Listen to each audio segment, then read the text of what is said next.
PG welcomes you in PG point. अभी हाल ही में आपने देखा था कि सीएम योगी आदित्यनाथ जी ने सभी विभागों से ब्यौरा मांगा था कि कहाँ पर कितने पद खाली हैं, क्या चीज़ें। तो इसी को देखते हुए क्या जो पद खाली हैं उनकी वैकेंसीज दिसंबर तक पूरी करवाई जा सकती हैं या नहीं, इसके विषय में भी चर्चा कर रहे होंगे। किस डिपार्टमेंट में कितनी वैकेंसी खाली हैं, कितने पद रिक्त हैं, उनके विषय में भी चर्चा कर रहे होंगे। एक बार इस न्यूज़ आर्टिकल को पढ़ते हैं और जानते हैं कि क्या कुछ है खबर, उसके बाद में एनालिसिस। और अगर आप चैनल पर नए तो सब्सक्राइब करके बेल आइकन प्रेस कर दीजिएगा। सभी टीचिंग वैकेंसीज की अपडेट्स के लिए आपको इस चैनल पर वीडियो मिल जाएंगे। अगर आप एलटी ग्रेड की तैयारी कर रहे हैं या यूपी टेट की, तो आपको यहाँ पर इंपॉर्टेंट वीडियोस भी प्लेलिस्ट के माध्यम से दिए गए हैं, जहाँ से आप सिलेबस वगैरह का एनालिसिस कर सकते हैं। ठीक है, तो देखिए, राज्य सरकार लोकसभा चुनाव से पहले सरकारी विभागों में खाली पदों को भराना चाहती है। इसके लिए विभागों से रिक्त पदों का ब्यौरा तैयार करते हुए संबंधित आयोगों को 15 दिन में भेजने का निर्देश दिया है। भर्ती प्रक्रिया जल्द पूरी करने के लिए ई-अध्याचन के माध्यम से प्रस्ताव भेजने की व्यवस्था लागू की गई है। अब यहाँ पर जानने वाली बात यह है कि समूह जो आपका राज्य सरकार है, इसने समूह गा के पदों पर भर्ती का अधिकार उत्तर प्रदेश अधीनस्थ सेवा चयन आयोग को और समूह का और खा के पदों पर भर्ती का अधिकार उत्तर प्रदेश लोक सेवा आयोग को दे रखा है। प्राइमरी से लेकर के डिग्री कॉलेज तक में भर्ती शिक्षा सेवा चयन आयोग के माध्यम से कराई जाएगी। क्या कहा गया? प्राइमरी से लेकर के डिग्री कॉलेज तक की, यानी कि एक बेसिक टीचर से लेकर के एक प्रोफेसर तक की जो वैकेंसीज हैं, ये किसके माध्यम से भरी जाएंगी? शिक्षा सेवा चयन आयोग। शिक्षा सेवा चयन आयोग के अध्यक्ष के पद पर जल्दी ही तैनाती की तैयारी है, जिससे शिक्षकों के रिक्त पदों को जल्द भरा जा सकेगा। आज मैंने इंस्टाग्राम पे या अपने टेलीग्राम पे पोस्ट भी की है, ये पद मतलब भरा जा चुका है आज के ही दिन, है ना। अच्छा, अब आप देखिए किस पद कहाँ पर कितनी वैकेंसीज हैं, आपको ये भी एक बार मैं रूबरू करवा देती हूँ। सीएम की जो समीक्षा है उसके बाद की ये डिटेल्स है। माध्यमिक शिक्षा विभाग में समूह का के 96 पद हैं, समूह खा के 3172 पद हैं और समूह गा के 41,136 पद हैं और समूह घा के 22,230 पद जो है वो खाली हैं। मैं माध्यमिक शिक्षा विभाग की बात कर रही हूँ। उसके बाद में बेसिक शिक्षा विभाग में सहायक अध्यापक जो है उनके 51,112, खंड शिक्षा अधिकारी जो आपके बीईओ होते हैं उसके 34 पद खाली हैं। कनिष्ठ सहायक जो होते हैं, जिनको आप एलटी ग्रेड, जीआईसी और ये सब और आपके टीजीटी पीजीटी वाले ये सब मिला करके आप देख पा रहे हैं 875, 3,919 ये सारे पद रिक्त हैं। अब अधीनस्थ सेवा चयन आयोग के विभिन्न विभागों के 6,000 पद भरने के लिए अध्याचन आए हैं, जिन्हें भरने से संबंधित प्रक्रिया भी चल रही है। वन विभाग की अगर बात की जाए तो यहाँ पर कुल इतने पद खाली हैं।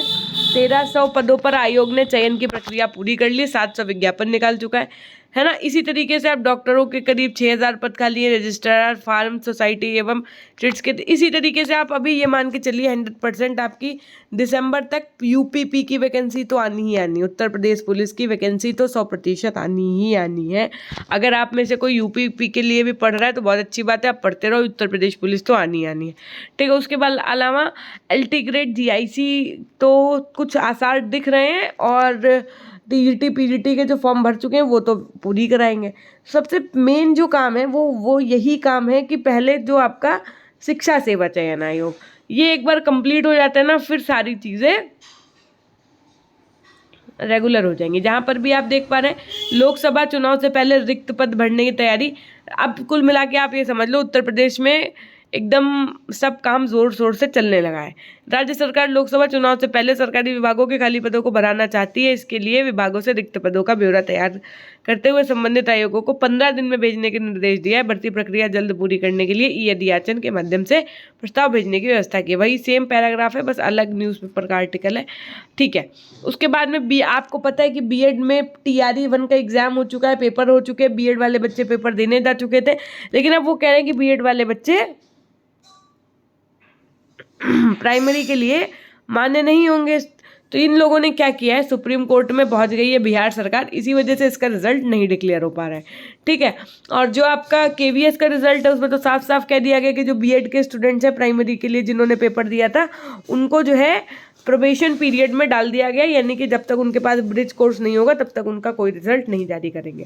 तो यानी कि जो केवीएस का रिजल्ट आएगा वो भी बीएड एस्पिरेंट्स का अभी फिलहाल कोई नहीं आने वाला है। बिहार में तो इस तरीके का मामला चल ही रहा है। और बाकी आप ये मान करके चलिए अभी जिस हिसाब से कंडीशंस हैं उस हिसाब से मैं आपसे फिर से यही कहना चाहूँगी कि आपके जो हाथ में है जस्ट लाइक 6 to 8 है आपके हाथ में, ठीक है। आपके हाथ में LT ग्रेड है, ठीक है, LT ग्रेड GIC है, आपके हाथ में TGT PGT है, आपके हाथ में BEO है। तो आप इन सब की तैयारी में एकदम लगे रहिए। साथ में आपको बता दें कि जो आपकी बिहार की वैकेंसीज़ हैं, तो पटना की ये जो वैकेंसीज़ हैं और बाकी जो भी स्टेट के ये इसके बिहार ज़िले के जितने भी ये आपके पूरे हैं डिस्ट्रिक्ट्स, यहाँ आपको पूरा ब्यौरा दिख रहा है। तो ये तो 100% वैकेंसी आनी आप इनकी प्रिपरेशन तो आराम से करते ही रहिए अगर आप कर रहे हैं तो। और लेकिन कुछ बच्चे ऐसे होंगे जो बिहार जा कर के जॉब नहीं करना चाहते हैं, तो उनके पास ऑप्शन है, ऐसा नहीं है।